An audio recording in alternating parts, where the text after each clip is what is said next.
ಸ್ನೇಹಿತರೆ ನಮಸ್ಕಾರ. ಇದು ಉತ್ಕನ್ನ ಟ್ರೇಡಿಂಗ್ ಯೂಟ್ಯೂಬ್ ಕನ್ನಡ ಚಾನೆಲ್. ಕೆಲವರು ಬಿಟ್ಕಾಯಿನ್ ಬೆಲೆ ಜಾಸ್ತಿ ಆಗಿದೆ, ಹಾಗಾಗಿ ಬಿಟ್ಕಾಯಿನ್ ಅನ್ನ ಖರೀದಿ ಮಾಡೋಕ್ಕಾಗಲ್ಲ ಅಂತ ಹೇಳ್ತಾ ಇರ್ತಾರೆ. ಬಟ್ ಅದು ಖಂಡಿತ ತಪ್ಪು. ಯಾಕೆ ಅಂತಂದ್ರೆ ₹100 ಕೂಡ ನಾವು ಬಿಟ್ಕಾಯಿನ್ ಅನ್ನ ಖರೀದಿ ಮಾಡಬಹುದು. ಓಕೆ, ಹೇಗೆ ಅಂತೇಳಿ ಈ ವಿಡಿಯೋದಲ್ಲಿ ನೋಡ್ತಾ ಹೋಗೋಣ. ಬಿಟ್ಕಾಯಿನ್ ಈಸ್ ಡಿವಿಸಿಬಲ್ ಅಂತಂದ್ರೆ ಒಂದು ಬಿಟ್ಕಾಯಿನ್ ಅಲ್ಲಿ 100 ಮಿಲಿಯನ್ ಸತೋಶಿಸ್ ಇರುತ್ತೆ, which is allowing for purchases of small fractions. So ಒಟ್ಟಾರೆಯಾಗಿ ಹೇಳಬೇಕು ಅಂತಂದ್ರೆ ಬಿಟ್ಕಾಯಿನ್ ಒಂದು ಕರೆನ್ಸಿಯಾಗಿ ನಾವು ಬಳಕೆ ಮಾಡಬೇಕು ಅಂತಂದ್ರೆ ದೊಡ್ಡ ಮೊತ್ತದ ಟ್ರಾನ್ಸಾಕ್ಷನ್ಸ್ ಆಗಿರ್ಬೋದು, ಸಣ್ಣ ಮೊತ್ತದ ಟ್ರಾನ್ಸಾಕ್ಷನ್ಸ್ ಆಗಿರ್ಬೋದು, ಅಂದ್ರೆ 100 ಕೋಟಿ, ಸಾವಿರಾರು ಕೋಟಿ, ಲಕ್ಷ ಕೋಟಿ ಟ್ರಾನ್ಸಾಕ್ಷನ್ ಕೂಡ ಬಿಟ್ಕಾಯಿನ್ ಅಲ್ಲಿ ಮಾಡುವಂತಹ ವ್ಯವಸ್ಥೆ ಇರಬೇಕು. ಜೊತೆಗೆ ಪ್ರತಿದಿನದ ಟ್ರಾನ್ಸಾಕ್ಷನ್ಸ್ ಏನಿದೆ, ನಾವು ಹಾಲು, ತುಪ್ಪ, ಮೊಸರು, ಈರುಳ್ಳಿ, ಬೆಳ್ಳುಳ್ಳಿ, ಯಾವುದೇ ರೀತಿ ಪ್ರತಿನಿತ್ಯದ ಟ್ರಾನ್ಸಾಕ್ಷನ್ಸ್ ಏನು ಮಾಡ್ತಾ ಇದ್ದೀವಿ ಅದಕ್ಕೂ ಕೂಡ ಬಿಟ್ಕಾಯಿನ್ ಕರೆನ್ಸಿ ವ್ಯವಸ್ಥೆಯಲ್ಲಿ ಅವಕಾಶ ಇರಬೇಕಾಗತ್ತೆ. ಓಕೆ, ಸಣ್ಣ ಮೊತ್ತದ ಟ್ರಾನ್ಸಾಕ್ಷನ್ಸ್ ಆಗಿರ್ಬೋದು, ದೊಡ್ಡ ಮೊತ್ತದ ಟ್ರಾನ್ಸಾಕ್ಷನ್ಸ್ ಆಗಿರ್ಬೋದು, ಯಾವಾಗ ಬೇಕಾದರೂ ಎಲ್ಲಿ ಬೇಕಾದರೂ ಈ ಒಂದು ಟ್ರಾನ್ಸಾಕ್ಷನ್ ಮಾಡುವಂಥ ವ್ಯವಸ್ಥೆ ಬಿಟ್ಕಾಯಿನ್ ಅಲ್ಲಿ ಇದ್ರೇನೆ ಅದನ್ನ ನಾವು ಕರೆನ್ಸಿಯಾಗಿ ಬಳಕೆ ಮಾಡೋದಕ್ಕೆ ಸಾಧ್ಯ ಆಗೋದು. ಒಂದು ವೇಳೆ ಈ ರೀತಿ ಸಣ್ಣ ಪುಟ್ಟ ಟ್ರಾನ್ಸಾಕ್ಷನ್ಸ್ ಆಗಲಿ, ದೊಡ್ಡ ಮೊತ್ತದ ಟ್ರಾನ್ಸಾಕ್ಷನ್ಸ್ ಆಗಲಿ, ಯಾವಾಗ ಬೇಕಾದ್ರೂ ಎಲ್ಲಿ ಬೇಕಾದ್ರೂ ಬಿಟ್ಕಾಯಿನ್ ಅನ್ನು ಟ್ರಾನ್ಸಾಕ್ಷನ್ ಮಾಡೋದಕ್ಕೆ ಸಾಧ್ಯನೇ ಇಲ್ಲ ಅಂತ ಪರಿಸ್ಥಿತಿ ಬಂದಿದ್ರೆ ನಾವು ಬಿಟ್ಕಾಯಿನ್ ಅನ್ನ ಕರೆನ್ಸಿಯಾಗಿ ಬಳಕೆ ಮಾಡೋಕ್ಕೆ ಸಾಧ್ಯನೇ ಆಗೋದಿಲ್ಲ. So bitcoin is divisible. ಒಂದು ಬಿಟ್ಕಾಯಿನ್ ಅಲ್ಲಿ 100 ಮಿಲಿಯನ್ ಸತೋಶಿಸ್ ಇರುತ್ತೆ. ಯಾಕೆ ಅಂತಂದ್ರೆ ಸಣ್ಣ ಪುಟ್ಟ ಟ್ರಾನ್ಸಾಕ್ಷನ್ಸ್ ಕೂಡ ಮಾಡೋದಕ್ಕೆ ಸಾಧ್ಯವಾಗುವ ಕಾರಣಕ್ಕಾಗಿ. ಸೊ ಇವತ್ತಿನ ದಿನಕ್ಕೆ ನಾನು ಇವತ್ತು ವಿಡಿಯೋ ಮಾಡ್ತಿರ್ತಕ್ಕಂಥ ದಿನಾಂಕ 25ನೇ ತಾರೀಕು 9ನೇ ತಿಂಗಳು 2024. ಇವತ್ತಿನ ದಿನಕ್ಕೆ ನಾವು ₹100 ಹಾಕಿದ್ರೆ ಎಷ್ಟು ಬಿಟ್ಕಾಯಿನ್ ಬರುತ್ತೆ, ₹500 ಹಾಕಿದ್ರೆ ಎಷ್ಟು ಬಿಟ್ಕಾಯಿನ್ ಬರುತ್ತೆ, 5,000, 10,000, 5 ಲಕ್ಷ, 10 ಲಕ್ಷ ಹಾಕಿದ್ರೆ ಎಷ್ಟು ಬಿಟ್ಕಾಯಿನ್ ಬರುತ್ತೆ ಅಂತೇಳಿ ನಾನೊಂದು ಡೇಟಾನ ತಗೊಂಡಿದ್ದೀನಿ. ಸೊ ಇವತ್ತಿನ ದಿನಕ್ಕೆ ಒಂದು ಬಿಟ್ಕಾಯಿನ್ ಬೆಲೆ 53 ಲಕ್ಷ ಚಿಲ್ಲರೆ ಇದೆ. ಸೊ ಒಂದು ಬಿಟ್ಕಾಯಿನ್ ಅಲ್ಲಿ 100 ಮಿಲಿಯನ್ ಸತೋಶಿಸ್ ಇದೆ. 100 ಮಿಲಿಯನ್ ಸತೋಶಿಸ್ನ ಖರೀದಿ ಮಾಡಬೇಕು ಅಂದ್ರೆ ನಮಗೆ 53 ಲಕ್ಷ ಚಿಲ್ಲರೆ ಬೇಕಾಗುತ್ತೆ ಇಂಡಿಯನ್ ರುಪಿಯಲ್ಲಿ. ಸೊ 0.1 ಬಿಟ್ಕಾಯಿನ್ ಅನ್ನು ಖರೀದಿ ಮಾಡಬೇಕು ಅಂತಂದ್ರೆ 5 ಲಕ್ಷ ಚಿಲ್ಲರೆ ಬೇಕಾಗುತ್ತೆ. 0.01 ಬಿಟ್ಕಾಯಿನ್ ಬೈ ಮಾಡಬೇಕು ಅಂತಂದ್ರೆ ನಮಗೆ ₹53,000 ಬೇಕಾಗುತ್ತೆ. ₹53,000 ಕೊಟ್ರೆ ನಮಗೆ ಬರೋಬ್ಬರಿ 10 ಲಕ್ಷ ಸತೋಶಿಸ್ ಸಿಗುತ್ತೆ, ಅಂದ್ರೆ 1 ಮಿಲಿಯನ್ ಸತೋಶಿಸ್ ಬರುತ್ತೆ. ಸೊ ಅದೇ ರೀತಿ ನೋಡೋದಾದ್ರೆ ನಾವೊಂದು ₹500 ಇದೆ ನಮ್ಮ ಹತ್ರ ಅಂತಂದ್ರೆ ನಮಗೆ 10,000 ಸತೋಶಿಸ್ವರೆಗೂ ಬರುತ್ತೆ ಬಿಟ್ಕಾಯಿನ್ ಕರೆನ್ಸಿಲಿ. ₹53ಗೆ 1000 ಸತೋಶಿಸ್ ಬರುತ್ತೆ, ₹5ಗೆ 100 ಸತೋಶಿಸ್ ಬರುತ್ತೆ. ಸೊ ಬಿಟ್ಕಾಯಿನ್ ಇನ್ಸೆಪ್ಷನ್ ಆದಾಗಿಂದ, ಯಾವಾಗ ಬಿಟ್ಕಾಯಿನ್ ಸಾಫ್ಟ್ವೇರ್ ರನ್ ಆಗಕ್ಕೆ ಶುರುವಾಯಿತು ಅಲ್ಲಿಂದ ಇಲ್ಲಿವರೆಗೆ ಈ ಲೋವರ್ ಡಿನಾಮಿನೇಟೆಡ್ ಕರೆನ್ಸಿ ಏನಿದೆಯಲ್ಲ ಒಂದು ಸತೋಶಿ, ಇದರ ಮೌಲ್ಯ ಜಾಸ್ತಿ ಆಗ್ತಾನೆ ಇದೆ. ಇಂಡಿಯನ್ ರುಪಿಲಿ ಲೋವರ್ ಡಿನಾಮಿನೇಟೆಡ್ ಕರೆನ್ಸಿ ಯಾವುದು? ₹1. ನಾವು ಪೈಸಾ ಲೆಕ್ಕದಲ್ಲಂತೂ ಇವತ್ತು ಇಲ್ವೇ ಇಲ್ಲ. ಯಾಕೆಂದ್ರೆ ನಾವು ಚಿಕ್ಕ ವಯಸ್ಸಿನಲ್ಲಿ ಇರಬೇಕಾದ್ರೆ ಪೈಸಾ ತನ್ನ ಮೌಲ್ಯವನ್ನು ಕಳ್ಕೊಂಡ್ಬಿಟ್ಟಿದೆ. ಈಗ ಲೋಯೆಸ್ಟ್ ಡಿನಾಮಿನೇಟೆಡ್ ಕರೆನ್ಸಿ ಇರುವಂಥದ್ದು ₹1. ಭಾರತೀಯ ರೂಪಾಯಿ ಅಂದ್ರೆ ನಮ್ಮ ಇಂಡಿಯನ್ ಕರೆನ್ಸಿ ಸಿಸ್ಟಮ್ ಅಲ್ಲಿ ಲೋಯೆಸ್ಟ್ ಡಿನಾಮಿನೇಟೆಡ್ ಕರೆನ್ಸಿ ಇರುವಂಥದ್ದು ₹1 ಅಲ್ವಾ? ಅದೇ ರೀತಿ ಬಿಟ್ಕಾಯಿನ್ ಕರೆನ್ಸಿ ಸಿಸ್ಟಮ್ ಅಲ್ಲಿ ಲೋಯೆಸ್ಟ್ ಡಿನಾಮಿನೇಟೆಡ್ ಕರೆನ್ಸಿ ಇರುವಂಥದ್ದು ಒಂದು ಸತೋಶಿ. ಸೊ ಇಲ್ಲಿ ಬಹಳ ಮುಖ್ಯವಾಗಿ ಗಮನಿಸಬೇಕಾಗಿರುವಂಥದ್ದು ಏನಂದ್ರೆ 2009ರಿಂದ ಯಾವಾಗ ಬಿಟ್ಕಾಯಿನ್ ಸಾಫ್ಟ್ವೇರ್ ರನ್ ಆಗೋದಕ್ಕೆ ಶುರುವಾಯಿತು ಅಲ್ಲಿಂದ ಇಲ್ಲಿವರೆಗೆ ಒಂದು Satoshi, the lowest denominated currency in the bitcoin, ತನ್ನ ಮೌಲ್ಯವನ್ನು ಜಾಸ್ತಿ ಮಾಡ್ಕೊಂತ ಹೋಗ್ತಾ ಇದೆ. ಆದ್ರೆ ಅದನ್ನ ಇಂಡಿಯನ್ ರುಪಿ ಕನ್ವರ್ಟ್ ಮಾಡಿದ್ರೆ 2009ನೇ ಇಸ್ವಿಲಿ ₹1ಗೆ ನಾವು ಕೆಲವೊಂದು ವಸ್ತುಗಳನ್ನ ಖರೀದಿ ಮಾಡ್ಬೋದಾಗಿತ್ತು. ಆದ್ರೆ ಇವಾಗ ₹1ಗೆ ನಾವು ಹೊರಗಡೆ ಹೋಗಿ ಯಾವುದೇ ರೀತಿ ವಸ್ತುಗಳನ್ನ ಖರೀದಿ ಮಾಡೋಕ್ಕೆ ಸಾಧ್ಯನೇ ಇಲ್ಲದೆ ಇರತಕ್ಕಂಥ ಪರಿಸ್ಥಿತಿಯಲ್ಲಿ ನಾವು ಬಂದಿದ್ದೀವಿ. ಸೊ ಇದು ಇದೇ ರೀತಿ ಮುಂದುವರಿತಾ ಹೋದ್ರೆ, ಅಂದ್ರೆ ಬಿಟ್ಕಾಯಿನ್ ಬೆಲೆ ಇನ್ ಟರ್ಮ್ಸ್ ಆಫ್ ಐನರ್ ಜಾಸ್ತಿ ಆಗ್ತಾ ಹೋದ್ರೆ ಒಂದು ಸತೋಶಿ ಬೆಲೆ ಜಾಸ್ತಿ ಆಗ್ತಾ ಹೋಗುತ್ತೆ, ₹1 ಬೆಲೆ ತೀರಾ ಕಮ್ಮಿ ಆಗ್ತಾ ಹೋಗುತ್ತೆ. ಸೊ ಯಾಕೆ ಈ ತರ ಸಿಸ್ಟಮ್ ಇದೆ ಅಂತಂದ್ರೆ, ಈ ಟ್ರೆಡಿಷನಲ್ ಕರೆನ್ಸಿ ಸಿಸ್ಟಮ್ ಏನಿದೆಯಲ್ಲ, ಇಂಡಿಯನ್ ರುಪಿ ಆಗಿರಲಿ ಅಥವಾ ಅಮೆರಿಕ ಡಾಲರ್ ಆಗಿರಲಿ, ಅರ್ಜೆಂಟೀನಾ ಪೀಸೋ ಆಗಿರಲಿ, ಲೆಬನೀಸ್ ಕರೆನ್ಸಿ ಆಗಿರಲಿ, ಟರ್ಕಿಶ್ ಲೀರಾ ಆಗಿರಲಿ, ಯಾವುದೇ ಫಿಯೇಟ್ ಕರೆನ್ಸಿ ತನ್ನ ಮೌಲ್ಯವನ್ನು ಕಳೆದುಕೊಳ್ತಾ ಇದೆ because of excessive printing. Central ಬ್ಯಾಂಕ್ಗಳು ಅತಿ ಹೆಚ್ಚು ಕರೆನ್ಸಿ ಅಂದ್ರೆ ಫಿಯೇಟ್ ಕರೆನ್ಸಿನ ಮಾರುಕಟ್ಟೆಗೆ ಪ್ರಿಂಟ್ ಮಾಡ್ತಿರೋದ್ರಿಂದ ತನ್ನ ಮೌಲ್ಯವನ್ನು ಅದು ಕಳ್ಕೊಳ್ತಾನೆ ಇದೆ. ಸೊ ಬಟ್ ಬಿಟ್ಕಾಯಿನ್ ವ್ಯವಸ್ಥೆಯಲ್ಲಿ ಏನಾಗಿದೆ ಅಂತಂದ್ರೆ ಬಿಟ್ಕಾಯಿನ್ ಅನ್ನ ಯಾರು ಕೂಡ ಪ್ರಿಂಟ್ ಮಾಡಕ್ಕೆ ಸಾಧ್ಯನೇ ಇಲ್ಲ. ಜಗತ್ನಲ್ಲಿ ಇರ್ತಕ್ಕಂಥದ್ದು 21 ಮಿಲಿಯನ್ ಬಿಟ್ಕಾಯಿನ್ ಓನ್ಲಿ, ಅಂದ್ರೆ 2 ಕೋಟಿ 10 ಲಕ್ಷ ಬಿಟ್ಕಾಯಿನ್ ಮಾತ್ರ. ಅದಕ್ಕಿಂತ ಹೆಚ್ಚಿನ ಬಿಟ್ಕಾಯಿನ್ ಅನ್ನ ಅಥವಾ ಒಂದೇ ಒಂದು ಹೆಚ್ಚಿನ ಬಿಟ್ಕಾಯಿನ್ ಅನ್ನು ಕೂಡ ಯಾರಿಂದನೂ ಪ್ರಿಂಟ್ ಮಾಡಕ್ಕೆ ಸಾಧ್ಯ ಇಲ್ಲ. ಹಾಗಾಗಿ ಒಂದು ಸತೋಶಿ ತನ್ನ ಮೌಲ್ಯವನ್ನ ಜಾಸ್ತಿ ಮಾಡ್ಕೊಳ್ತಾನೆ ಹೋಗ್ತಾ ಇರುತ್ತೆ, ₹1 ತನ್ನ ಮೌಲ್ಯವನ್ನ ಕಳೆದುಕೊಳ್ತಾನೆ ಹೋಗ್ತಾ ಇರುತ್ತೆ. ಸೊ ಬಿಟ್ಕಾಯಿನ್ ಅಂದ್ರೆ ಏನು, ಸತೋಶಿಸ್ ಅಂದ್ರೆ ಏನು, ಲೋಯೆಸ್ಟ್ ಡಿನಾಮಿನೇಟೆಡ್ ಕರೆನ್ಸಿ ಯಾವುದು ಬಿಟ್ಕಾಯಿನ್ ಅಲ್ಲಿ, ಇವತ್ತಿನ ಮಾರ್ಕೆಟ್ ದರ ಎಷ್ಟಿದೆ ಅಂತ ನೋಡಿದ್ವಲ್ಲ. ₹500 ಕೂಡ ನಾವು ಬಿಟ್ಕಾಯಿನ್ ಅನ್ನು ಖರೀದಿ ಮಾಡಬಹುದು, ₹1,000 ಕೂಡ ಬಿಟ್ಕಾಯಿನ್ ಅನ್ನು ಖರೀದಿ ಮಾಡಬಹುದು. ಆದ್ರೆ ಎಲ್ಲಿಂದ ಖರೀದಿ ಮಾಡ್ತಾ ಇದೀವಿ ಅನ್ನೋದು ವೆರಿ ಇಂಪಾರ್ಟೆಂಟ್ ಆಗುತ್ತೆ. So consider transactions fees. High likely ನೀವು ಯಾವ್ದಾದ್ರು ಒಂದು ಎಕ್ಸ್ಚೇಂಜ್ ಮುಖಾಂತರ ಬಿಟ್ಕಾಯಿನ್ ಅನ್ನು ಖರೀದಿ ಮಾಡ್ತಾ ಇದ್ದೀರಾ ಅಂತಂದ್ರೆ, ₹1,000ಗೆ ಬಿಟ್ಕಾಯಿನ್ ಅನ್ನು ಖರೀದಿ ಮಾಡ್ತಾ ಇದ್ದೀರಿ ಅಂತಂದ್ರೆ ನಿಮಗೆ ಆಸ್ ಪರ್ ದಿಸ್ ಡೇಟಾ ಅಂದರೆ ಇವತ್ತಿನ ಡೇಟಾಗೆ ₹1,000 ಬರೋಬ್ಬರಿ ಒಂದು 20,000 ಸತೋಷಿಸ್ ಬರುತ್ತೆ. ಆದರೆ ₹1,000 ಎಷ್ಟು ಟ್ರಾನ್ಸಾಕ್ಷನ್ ಫೀಸ್ ಎಕ್ಸ್ಚೇಂಜ್ ತಗೊಳ್ತಾ ಇದೆ ಅದನ್ನು ಕೂಡ ಗಮನದಲ್ಲಿ ಇಟ್ಕೊಬೇಕಾಗತ್ತೆ. ಯಾಕೆಂದರೆ ಭಾರತೀಯ ಎಕ್ಸ್ಚೇಂಜ್ ಅಂತ ಏನು ಹೆಸರು ಹೇಳ್ಕೊಂಡು ಕೆಲವೊಂದು ಎಕ್ಸ್ಚೇಂಜಸ್ಗಳು ರನ್ ಆಗ್ತಾ ಇದ್ದಾವೆ. ಒಂದು ವಿವಾದ ಏನು ನಡೀತಾ ಇದೆಯಲ್ಲ ಇತ್ತೀಚೆಗೆ, ಕೆಲವೊಂದು ಭಾರತೀಯ ಎಕ್ಸ್ಚೇಂಜ್ಗಳೇ ಇಲ್ಲ, ಯಾಕೆಂದರೆ ಅವು ನಮ್ಮ ಜ್ಯೂರಿಸ್ಡಿಕ್ಷನ್ ಬರೋದೇ ಇಲ್ಲ ಅಂತಲೇ ಹಲವಾರು ಮಾಧ್ಯಮಗಳಲ್ಲಿ ವರದಿಯಾಗಿದೆ. ಬಟ್ ಅದೆಲ್ಲ ಬೇರೆ ವಿಚಾರ. ಬಟ್ ಅವರು ಎಷ್ಟು ಟ್ರಾನ್ಸಾಕ್ಷನ್ಸ್ ಫೀಸ್ನ ಕೋಟ್ ಮಾಡ್ತಾ ಇದ್ದಾರೆ ಅದನ್ನು ಕೂಡ ಚೆಕ್ ಮಾಡಬೇಕಾಗುತ್ತೆ. ನಾವೊಂದು ₹1,000 ಟ್ರಾನ್ಸಾಕ್ಷನ್ಸ್ ಮಾಡ್ತಾ ಇದ್ದೀವಿ ಅಂತಂದರೆ ₹1,000 ಒಂದು ಮಿನಿಮಮ್ ₹100 ಟ್ರಾನ್ಸಾಕ್ಷನ್ ಫೀಸ್ ಹೋಗ್ತಾ ಇದೆ ಅಂದರೆ that is not a good amount ಅಲ್ವಾ, that's not a good deal. ಹಾಗಾಗಿ ಬೇರೆ ಬೇರೆ ಎಕ್ಸ್ಚೇಂಜಲ್ಲಿ ನೋಡಿ, ಇರೋದೇ ಒಂದು 2-3 ಎಕ್ಸ್ಚೇಂಜ್ ಆ್ಯಕ್ಚುಲಿ ಕರೆಕ್ಟಾಗಿ ಬಿಟ್ಕಾಯಿನನ್ನು ಖರೀದಿ ಮಾಡಬೇಕು ಅಂತಂದರೆ ಅದರಲ್ಲಿ ಯಾವುದು ಬೆಟರ್ ಅಂತ ನಿಮಗೆ ಅನಿಸುತ್ತೆ, ಯಾವುದರಲ್ಲಿ ಲೋವರ್ ಟ್ರಾನ್ಸಾಕ್ಷನ್ಸ್ ಫೀಸ್ ಇರುತ್ತೆ ಅದನ್ನು ನೀವು ಕನ್ಸಿಡರ್ ಮಾಡ್ಬೋದು.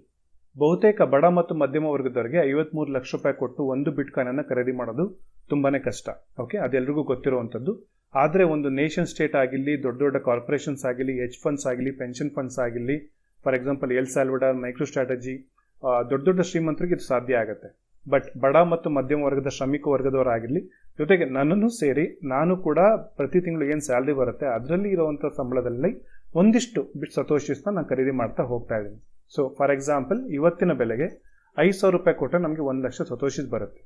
ಫಾರ್ ಎಕ್ಸಾಂಪಲ್ ನಿಮ್ಮ ಸ್ಯಾಲ್ರಿ ಒಂದು ರಫ್ಲಿ ಒಂದು 50 to 60,000 ಅಂತಂದರೆ ಒಂದು ತಿಂಗಳ ಸ್ಯಾಲ್ರಿಯನ್ನು ಕಂಪ್ಲೀಟ್ ಆಗಿ ನೀವು ಬಿಟ್ಕಾಯಿನ್ಗೆ ವರ್ಗಾವಣೆ ಮಾಡ್ತೀವಿ ಅಂದರೆ ವೀಕ್ ಫಾರ್ಮ್ ಆಫ್ ಕರೆನ್ಸಿಯಿಂದ ಸ್ಟ್ರಾಂಗರ್ ಫಾರ್ಮ್ ಆಫ್ ಕರೆನ್ಸಿಗೆ ಕನ್ವರ್ಟ್ ಮಾಡ್ಕೊಳ್ತಿದ್ದೀವಿ ಅಂತಂದರೆ ₹53,000 ಕೊಟ್ಟರೆ ರಫ್ಲಿ ನಿಮಗೆ 1 ಮಿಲಿಯನ್ ಸತೋಷಿಸ್ ಬರುತ್ತೆ. ಓಕೆ, ಎಕ್ಸ್ಚೇಂಜಲ್ಲಿ ಯಾವುದೇ ರೀತಿ ಟ್ರಾನ್ಸಾಕ್ಷನ್ ಫೀಸ್ ಎಷ್ಟಿದೆ ಅಂತ ನೋಡಿಕೊಂಡು ನೀವು ಸತೋಷಿಸ್ನ ಬೈ ಮಾಡ್ಬೋದು.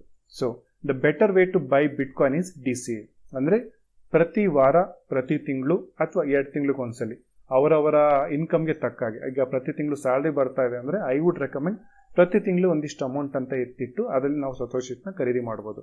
ನಾನು ಕೂಡ ಇದೇ ರೀತಿ ಸ್ಟ್ರಾಟಜಿನ ಅಡಾಪ್ಟ್ ಮಾಡ್ಕೊಂಡು ಬರ್ತಾ ಇದ್ದೀನಿ.